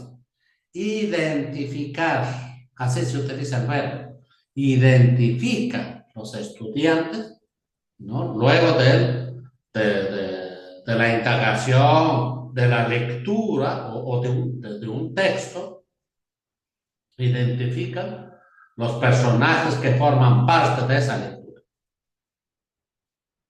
Y si yo quiero precisar del cuento del cuento del zorro y la gallina. Puede ser. ¿Qué estoy haciendo? Estoy especificando el desempeño. ¿Qué voy a evaluar al final? ¿Qué voy a evaluar? Le voy a evaluar de lo que me entregan, su evidencia me va a entregar ¿qué? Identificando personajes y el rol que cumple cada uno de ellos. Ya está. ¿Eso decía dónde? Decía en el desempeño. ¿Y qué voy a evaluar? Voy a evaluar el desempeño. Ah, entonces, ¿cómo es esto? Así de simple. Profesor, ¿qué criterios se utiliza para una sesión? Los desempeños que están planteados en tu sesión son esas que se convierten en criterios. ¿Para qué? Para evaluar. Ya está, se acabó. Se acabó. Así de simple. Los desempeños que están planteados en tu propósito, esos desempeños se utiliza en tu instrumento de evaluación como criterios para evaluar su evidencia del estudiante. Bien práctico, ¿no? No hay necesidad de hacerse problemas. Ya está. Punto número uno. Punto número dos. Nosotros, colegas, no solamente evaluamos en las sesiones, sino evaluamos producto final. ¿Correcto? ¿Cuándo se entrega producto final? A ver, díganme. ¿Cuándo se entrega producto final? A ver, escríbanme en el chat. ¿Cuándo se entrega producto final?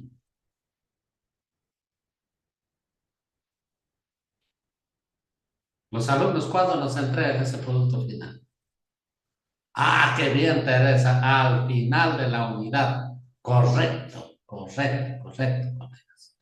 Entonces el alumno entrega un producto al término de la unidad. Ese producto está de lo que se plantea la situación significativa. Ahí está su reto, desafío y su producto final. La situación significativa son para unidades. Al término de unidad, el alumno me entrega ese producto. Ahora, la pregunta es, profesor, yo voy a evaluar ese producto final, correcto, y vas a utilizar también un instrumento. Un instrumento para poder evaluar eso, se sugiere que puede ser una rúbrica. ¿Por qué? Porque la rúbrica tiene mayor cantidad de criterios en la cual me permite yo darme cuenta cómo están a nivel de criterios, cómo van logrando sus criterios los estudiantes. Entonces, ¿de dónde saco esos criterios? ¿De dónde saco esos criterios para evaluar? ¿Del desempeño? No, no. Esos criterios se sacan del estándar. Ah, ahora sí. Esos criterios para evaluar productos finales, porque es un producto completo, requiero entonces sacar criterios del estándar. Del estándar. ¿Por qué? Porque el estándar, gracias maestra Teresa, gracias maestro Lido, la que comenta. ¿Por qué saco de allí? Es que los estándares no es ni siquiera por grado.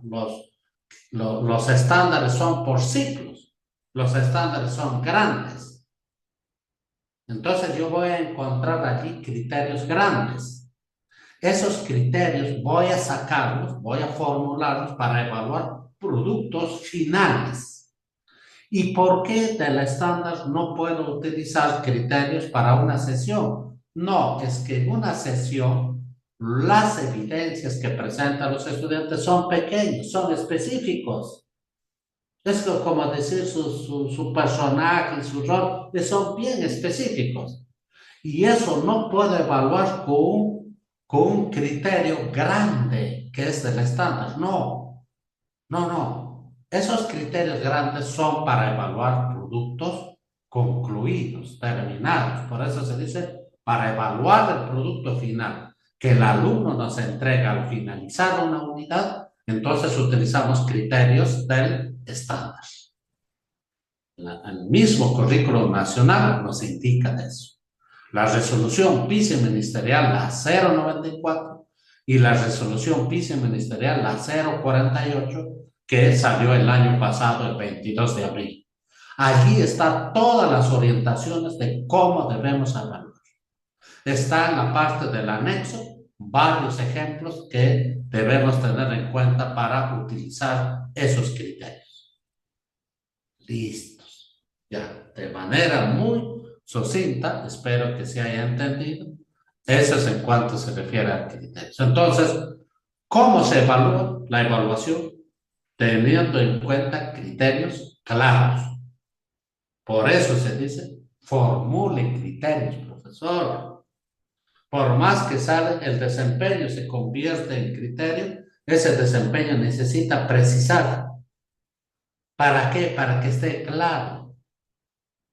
Y si voy a sacar del estándar para evaluar el producto final, del estándar también tengo, tengo no solamente que extraer, sino tengo que formularlo, tengo que adecuarlo de manera bien sencilla y práctico.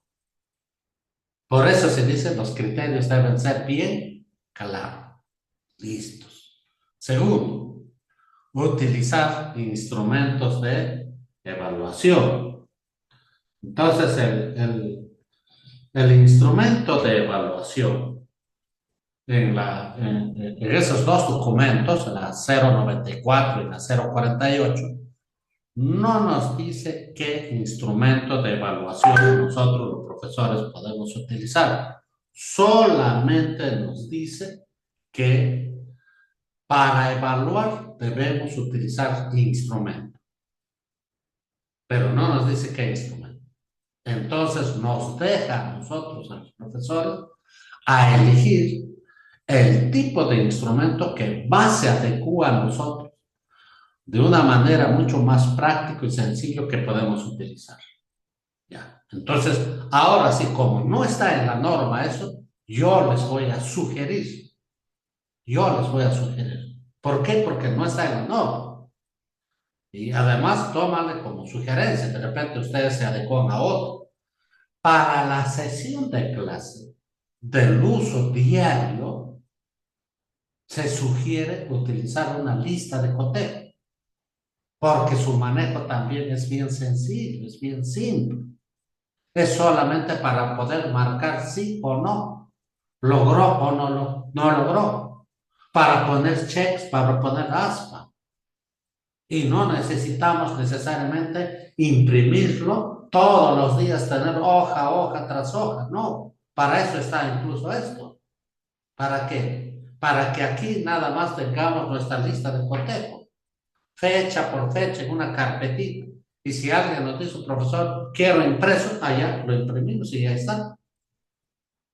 Entonces, pero lo puedo tener aquí de todo el bimestre, ya todo día por día su lista de cotejo listo con sus criterios. Simplemente para yo evaluar si o no logró o no logró. Ya está. No hay necesidad de llevar papel tras papel. Aunque todavía en algunas regiones son bien exquisitos los especialistas, los coordinadores, pero no, profesor, me tiene que entregar en físico, físico. Sí, hay todavía, no sé, yo soy, discúlpame, soy un enemigo total a la papelochada. Soy un enemigo. Y las he puesto. Esto cuando fui yo director de UGEL, 4 años fui director de UGEL, he tratado de imposible casi de desaparecer todo papeluchado. A todos, a los directores les decía, no, yo no quiero papel, por favor. Con papel no vas a mejorar la educación. Con papel no vas a mejorar su aprendizaje de tus niños, de los jóvenes. Al profesor más se le perturba su trabajo, informe, toda la vida metido en ese mundo. Perturba su trabajo del profesor. El profesor está preocupado más en eso.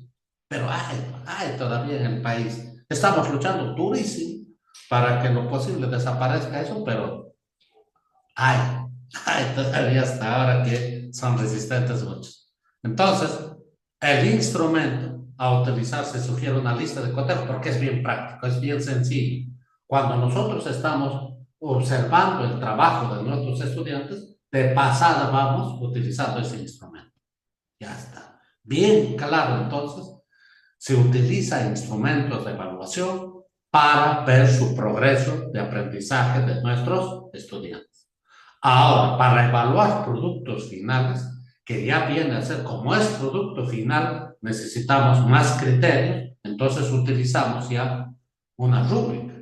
Se sugiere allí utilizar una rúbrica. La rúbrica, a diferencia de la lista de cotejo, la rúbrica es un instrumento de evaluación abierto, porque nos da toda la posibilidad de observar paso a paso, ¿no?, cómo el alumno está logrando su aprendizaje criterio por criterio. Entonces, por esa razón se sugiere que se utilice una rúbrica para evaluar producto final. Entonces ya sabemos que esos criterios deben ser extraídos y formulados del estándar. Correcto. Entonces, a eso se refiere. Que quede totalmente claro todo tipo de evaluación que nosotros podemos hacer de producciones o de actuaciones se hace utilizando instrumentos de evaluación. ¿Por qué digo producción? Producción es la parte física, física. O sea, me presenta, no sé, me presenta en papel, por decirlo así, ¿no? Traducido ahí todo su trabajo. Esa es una producción. Puede ser un crítico, puede ser un organizador, puede ser un texto instructivo, cualesquiera, pero ya es físico. Pero no es lo único. El alumno también me puede explicar. El alumno también puede ser partícipe de un diálogo, de un debate, de una exposición, de una dramatización. Entonces, ¿eso también se evalúa? Claro que sí. Entonces, es una evidencia. ¿Cómo se llama eso? Una evidencia lógica. O también se llama una actuación. A través de su actuación, el alumno me está demostrando su aprendizaje. Entonces, fuese por producción o actuación, cualesquiera de ellos, yo tengo que utilizar un instrumento de evaluación. Pero es libre el profesor de utilizar registro, cuaderno de campo, lista de cotejos, rúbricas holísticas, rúbricas descriptivas. Tenemos todo un sinnúmero de un bagaje de instrumentos que el profesor puede elegir con tal que le ayude a llevar el control del logro de aprendizaje correcto. Nadie se va a molestar por qué instrumento. La discusión no es del instrumento, sino la importancia es de cómo llevamos el control del logro de su aprendizaje de nuestros estudiantes. Entonces, no hay aquí los gustos todavía para que sea un determinado instrumento. Solamente les estoy sugiriendo. La parte que está amarillo, producto como parte del proceso. Ese producto final que estamos hablando, que se entrega al finalizar la unidad, ese producto no es una tarea. No. Muchos, a veces, los profesores dicen, ya voy a dejarle, a ver, jóvenes, les voy a dejar su producto para fin de unidad. Ya, al fin de unidad me van a entregar tal cosa, profesor. Ya, vayan avanzando, ya, no sé, su producto ya. No, pareciera tarea, no es tarea. No. El profesor hace conocer que al finalizar la unidad, el alumno tiene que entregar un producto.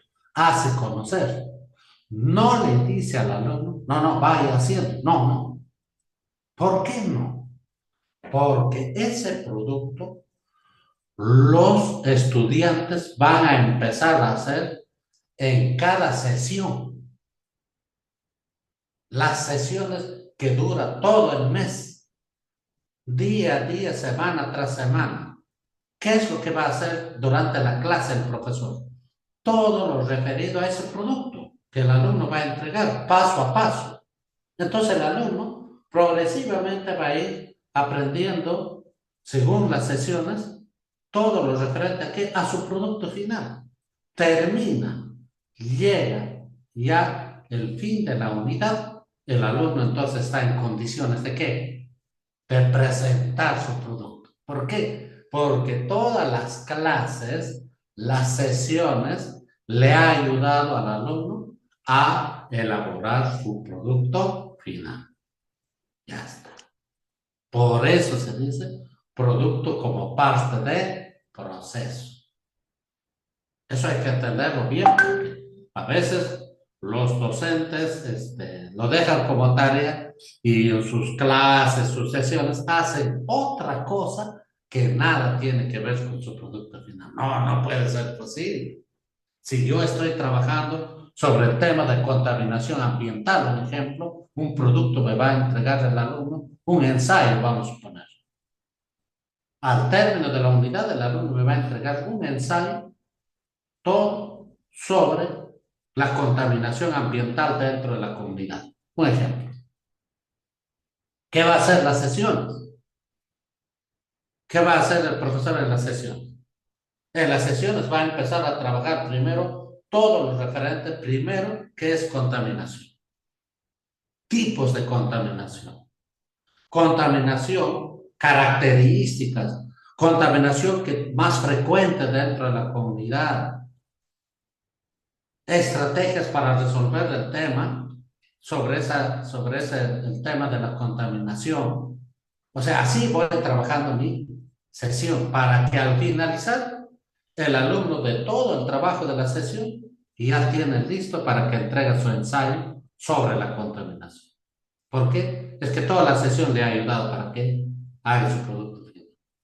Entonces, ¿qué quiero decir? No puede ser posible, por ejemplo, que si su producto final sea entregar un ensayo sobre la contaminación, en mi sesión estoy haciendo otro tema sobre los pisos altitudinales en el Perú, estoy desarrollando recursos naturales.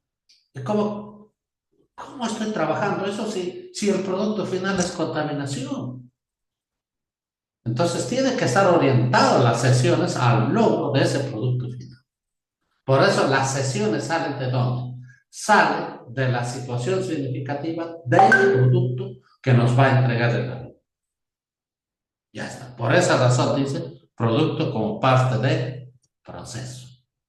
Listo. El siguiente, la retroalimentación como reflexión. Cuando hemos desarrollado nosotros el temario, ahí hemos hablado sobre la retroalimentación, sus tres momentos de la retroalimentación, ¿no? Una retroalimentación básica, elemental, otra retroalimentación descriptiva y otra retroalimentación por descubrimiento. Entonces, cada uno de ellos tiene un momento adecuado, porque en la sesión, cuando desarrollamos la sesión, los niños, los jóvenes, permanentemente nos van a preguntar. Ya sabemos nosotros ahora todos cómo la debemos responder a los alumnos. Sabemos. Le debemos repreguntar. ¿Para qué? Para que él se dé cuenta. Para que se dé cuenta y reoriente su trabajo. Y él mismo se dé cuenta, ¿no? Sobre la duda que tenía, por eso justamente pregunta. Entonces, si me dice, profesor, ¿cómo lo elaboro? ¿Cómo lo hago? ¿Qué dibujo? Entonces yo le responderé, ¿qué dibujarías? ¿Cómo lo harías? ¿Qué viene a ser esa respuesta? Una retroalimentación. Esa es una retroalimentación básica, elemental, en una palabra nada más. Puede ser. Pero otra retroalimentación descriptiva, que ya es un poco amplio, que también lo puedo hacer en una sesión durante los chicos que están trabajando. De repente se han confundido, están haciendo otro trabajo o están elaborando de una manera distinta y no están trabajando como indica el propósito. Entonces, ¿yo qué tengo que hacer? Tengo que intervenir y decir, a ver, un momento. A ver, ¿lo que están haciendo está bien o está mal? ¿Cómo se pueden dar cuenta? A ver. Y les digo a los alumnos, a ver, lean el propósito. A ver, lea, hijo, si quieren. A ver, tú, lea el propósito. ¿Qué dice? ¿Qué van a entregar como evidencia al finalizar la sesión? ¿Qué van a explicar? Lea, lea, ¿qué dice? Entonces el alumno va a leer. Allá. Entonces, de acuerdo a eso, están haciendo. Los alumnos van a mirar su trabajo que están elaborando. No, profesor. Ah, ya, entonces, ¿cómo debería ser? ¿Qué deberían cambiar? ¿Qué estoy haciendo? Sigo preguntando, pero ya ese es una retroalimentación descriptiva. ¿Que lo pueda hacer en una sesión? Sí. O sea elemental, básica o descriptiva, sí las utiliza en una sesión. Pero hay una tercera retroalimentación que es por descubrimiento. Ese de descubrimiento sí se utiliza generalmente, se utiliza cuando el alumno ya entrega el producto final. ¿Por qué? Es que en el producto final le voy a evaluar con criterios del estándar, entonces puede haber 3 o 4 criterios. De esos 3 o 4, quizás el alumno, 3 de ellos ha hecho bien, pero un criterio está mal. Entonces, uno de los criterios no está bien. Entonces, yo le voy a hacer una retroalimentación de ese criterio que está mal. Entonces, para eso tengo que utilizar una pregunta por descubrimiento. ¿Por qué lo llaman por descubrimiento? Para que él mismo se dé cuenta de su error. Él mismo se dé cuenta de su error. Entonces le diría, a ver, ¿por qué no te salió esto? ¿Por qué crees que te salió así? A ver, ¿por qué? ¿Qué hiciste mal? ¿Dónde crees saber que te has equivocado? ¿O dónde crees que está el error? El alumno se pone a pensar. Entonces, una vez que se pone, no, profesor, creo que me equivoqué aquí. Ah, entonces, ¿cómo debería ser? ¿Cómo crees que debería ser? Ah, debería ser así. Ah, eso es por descubrimiento. Para que el alumno tome una decisión una vez que encuentre el error.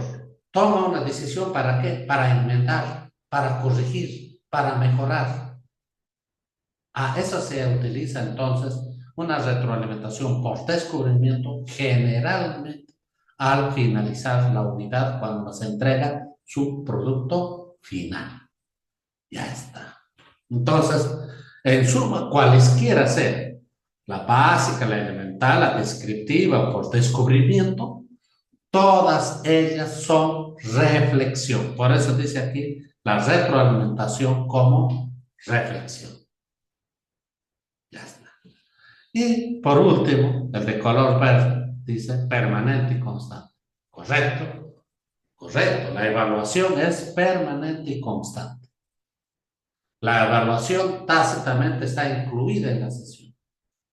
La evaluación ha dejado de ser un proceso pedagógico. ¿Por qué? Es que antes tenía su espacio. ¿Se recuerdan ustedes cuando hacíamos nuestra sesión? ¿No? La evaluación, ¿dónde está? Al final. Siempre al final, evaluación poníamos. ¿Por qué? Porque tenía su espacio. En ese espacio evaluábamos. Ahora no. La evaluación, como es permanente, es constante, es transversal, desapareció de la sesión. Y alguien nos dice, profesor, acá ya no veo tu evaluación. ¿Dónde evalúo? No, no, no. La evaluación tácitamente ya está incluida en la sesión. Es permanente y es constante. Por eso ya no es un proceso pedagógico. Ya está. Correcto, correcto. Miren, entonces, ya con esto hemos concluido la parte estratégica. Hemos explicado con ejemplos las 4 estrategias que debemos siempre, siempre recordarnos. Ahora ya vamos a entrar en la cancha, pues vamos a entrar a hacer la parte práctica. Eso es lo que queremos contrastar, a ver todo de lo que ya conocemos sobre el temario, de lo que conocemos ahora, las estrategias, a ver ahora cómo aplicamos en preguntas de caso. Entonces, el lunes yo les voy a traer ya algunos planteamientos, no para preguntarles, no para decirle, a ver, para ustedes, no, no. Las preguntas de casos que vamos a traer aquí es para nosotros contrastar, a ver, ¿dónde está el temario? ¿Dónde está la estrategia? ¿Cómo funciona? ¿Cómo? A ver, ¿qué características tienes? ¿Cómo cómo yo las resuelvo, este tipo de, de, de, de casos. ¿Qué debo tener en cuenta? Vamos a utilizar más de 4 estrategias de cómo resolver una pregunta de casos. Bien definidos, 4 estrategias. Si no funciona uno, funciona el otro. Y si no es el otro, tenemos el otro, el otro. Tenemos hasta 4 formas de poder comprobar si realmente o ver la forma cómo resolver una pregunta de casos. ¿Correcto? Muy bien. Ha sido un gusto. Nos vamos a ver, ahora sí, nos vamos a ver el día lunes de 7 a 9 y ya les voy a traer las preguntas de casos aquí para poder revisarlos y ya ponerlo en práctica eso. Un fuerte abrazo a todos, fuertes abrazos, que tengan un buen descanso. Buenas noches a todos. Hasta la próxima.